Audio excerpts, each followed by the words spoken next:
সামনে বাংলাদেশে আমাদের জন্য ভয়াবহ সে আরেকটা সিপাহী বিপ্লবের করুণ প্রতি অপেক্ষা করছে।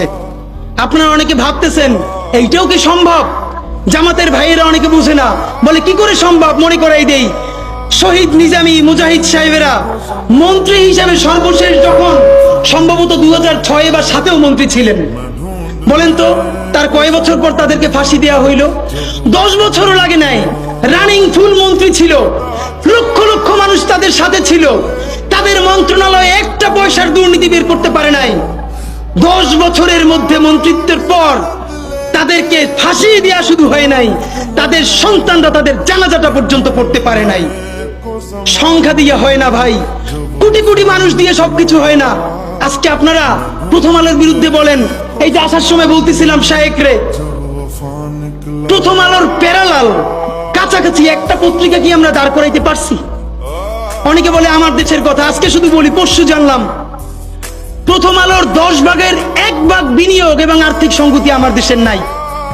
5 কোটি টাকা হইলে আমার দেশে একটা নতুন প্রেস কিনতে পারে, তাইলে পত্রিকাটা ঠিক মতো ছাপাইতে পারে, ভাড়া লাগে না, সেই টাকাটাও তাদের নাই। ভাই, ভালোবাসা দিয়া পয়সার কাজ হয় না।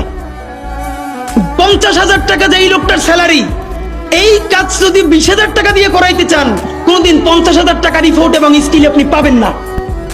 ওই 50,000 টাকাই লাগবে। মানুষ মাগনা কাটে 3 দিন, একজনকে দাওয়াত খাওয়ায় 2 দিন 3 দিন, তারপরে আর চলে না।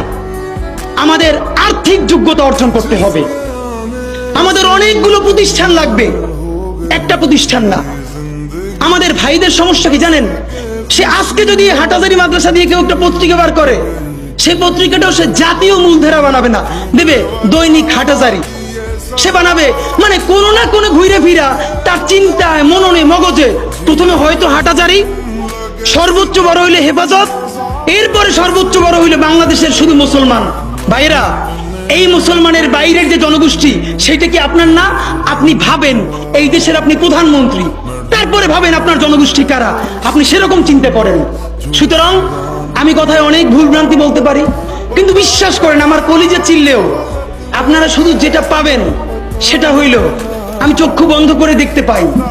আমরা যদি যোগ্যতা নিয়ে 5-10 বছরের মধ্যে দাঁড়াইতে না পারি, এই ভিডিও, এই ছবি, এই শহীদ পরিবার, এই আহত, এদের জীবন তো শেষ।